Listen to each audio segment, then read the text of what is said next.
Assalamualaikum warahmatullahi wabarakatuh. Sebelum kita mulai pembelajaran kita pagi ini, tidak ada salahnya saya akan memperkenalkan diri. Di sini saya akan mengajar kalian dalam pelajaran desain grafis percetakan. Sini untuk bab yang pertama yang akan kita pelajari adalah masalah desain grafis dan nirmana. Ini nanti yang akan kita bahas. Dalam satu semester di sini ada 10 bab atau 10 KD. Untuk KD yang kedua adalah masalah tipografi. Kemudian yang ketiga adalah prinsip gambar sketsa dan ilustrasi. Kemudian KD yang keempat, prinsip gambar bentuk dan perspektif. Kemudian KD yang kelima, penggabungan gambar dan teks berbasis vektor. KD yang keenam, desain efek pada gambar vektor. Untuk yang ketujuh, penggabungan gambar dan teks berbasis bitmap. KD yang kedelapan, desain efek pada gambar bitmap. KD yang kesembilan, evaluasi desain berbasis vektor dan bitmap.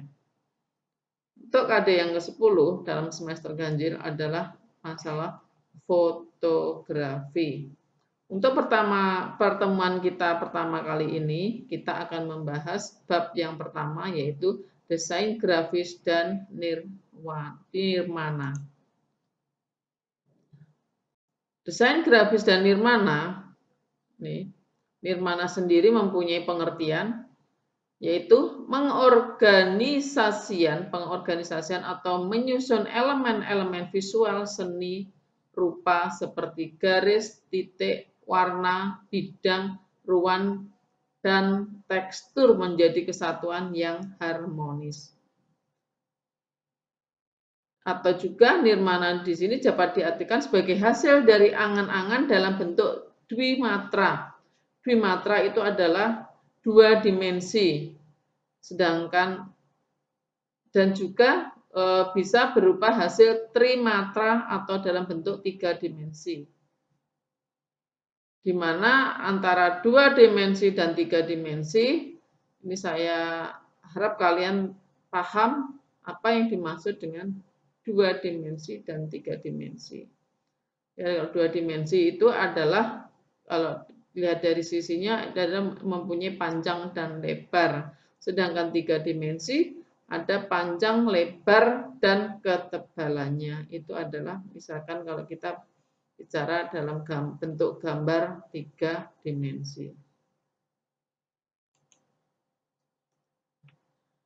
Ada beberapa unsur nirmana yang perlu diterapkan dalam desain grafis. Yang pertama adalah elemen titik, elemen garis, elemen bidang, elemen volume atau gempal, kemudian elemen warna.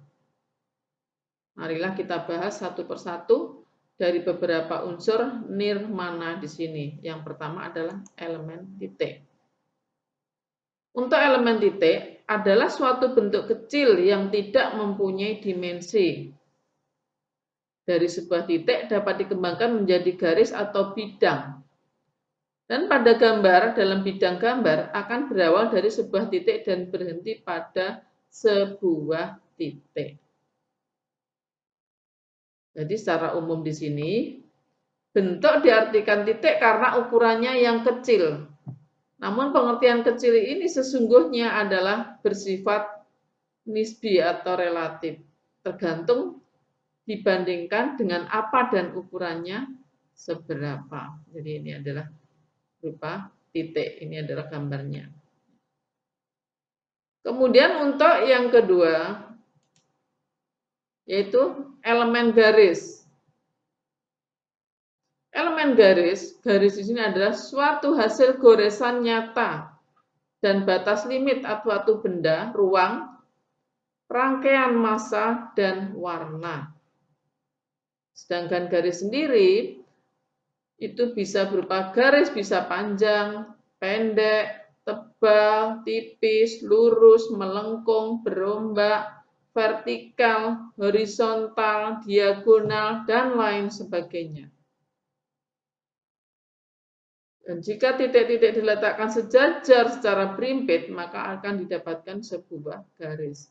Seperti contoh di bawah ini, di sini ada garis tipis, tebal, titik-titik yang saling berhubungan. Ini juga bisa dikatakan berupa garis, tapi berupa garis yang titik-titik. Kemudian ada garis melengkung, dan seterusnya.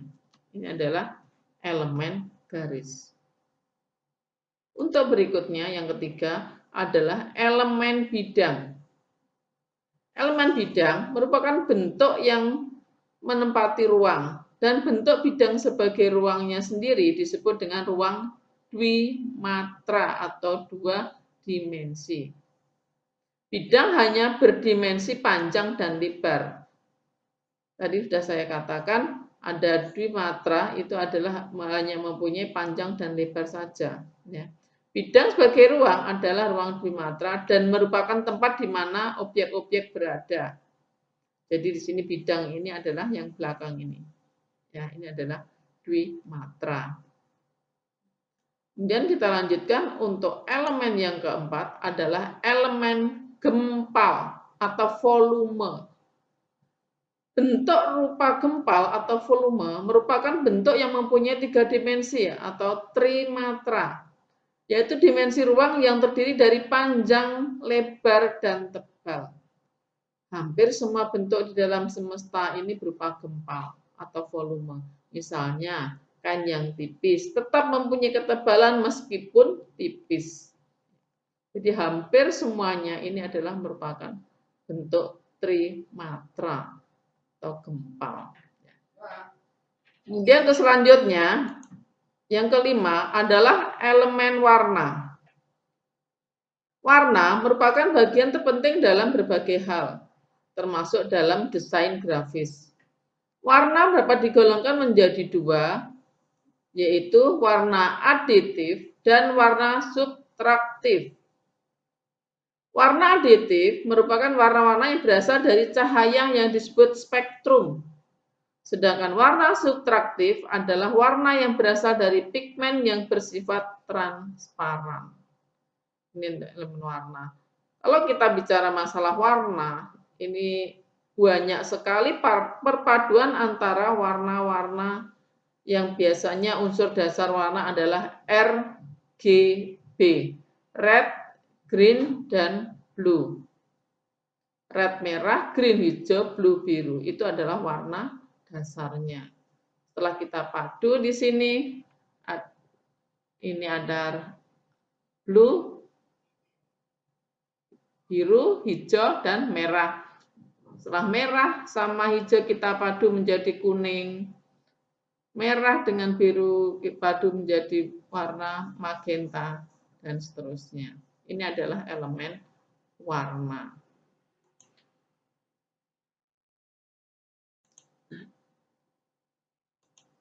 Itu tadi adalah bagian-bagian dari beberapa unsur nirmana. Jadi ada elemen titik, elemen garis, elemen bidang, elemen gempal, dan elemen warna.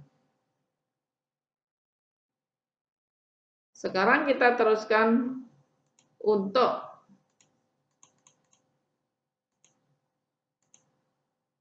memahami, yang kedua adalah memahami prinsip dasar desain grafis. Untuk memahami prinsip dasar desain grafis, ini ada beberapa prinsip, yaitu ada 7. Yang pertama adalah kesatuan atau unity. Yang kedua adalah keseimbangan atau balance. Yang ketiga adalah keserasian atau proporsional. Yang keempat, irama atau ritme. Yang kelima, dominasi atau penekanan. Yang keenam, kesederhanaan atau simplicity. Yang ketujuh adalah kejelasan atau clarity. Sekarang marilah kita bahas satu persatu. Untuk yang pertama adalah kesatuan.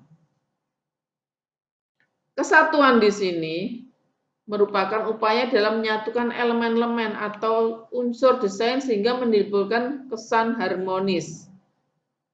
Jadi di sini ada kesatuan beberapa titik-titik yang ditata sedemikian rupa dengan jarak yang sama sehingga akan dibentuk suatu elemen atau unsur yang menimbulkan kesan harmonis. Ini adalah merupakan kesatuan. Yang kedua adalah keseimbangan. Keseimbangan tidak dapat diukur tapi dapat dirasakan, yaitu suatu keadaan di mana semua bagian sebuah karya tidak ada yang saling membebani. Ada dua pendekatan dasar dalam prinsip keseimbangan. Pertama adalah keseimbangan simetris, yang merupakan susunan dari elemen agar merata ke kiri dan kanan dari pusat. Tadi adalah keseimbangan simetris. Yang kedua adalah keseimbangan asimetris, yang merupakan pengaturan yang berbeda dengan berat benda yang sama di setiap sisi halaman. Warna, ukuran, bentuk, dan tekstur dapat digunakan sebagai unsur balance. Sini adalah keseimbangan atau balance. Kemudian untuk prinsip yang ketiga adalah keserasian atau proporsional. Proporsional termasuk prinsip dasar desain untuk memperoleh keserasian sebuah karya. Diperlukan perbandingan-perbandingan yang tepat untuk menghasilkan desain yang serasi. Jadi di sini misalkan kita mempunyai gambar yang kecil, maka tulisan yang akan memberi keterangan di sebelahnya pun harus disesuaikan dengan gambar yang sebelahnya. Kemudian gambar yang satunya, ada gambar kotak yang lebih besar. Bagaimana tulisan ini agar tampak lebih bagus atau kesannya adalah menarik, berarti tulisan ini harus diserasikan dengan kotak atau gambar yang di sebelahnya dan seterusnya. Kemudian untuk selanjutnya adalah irama atau rhythm.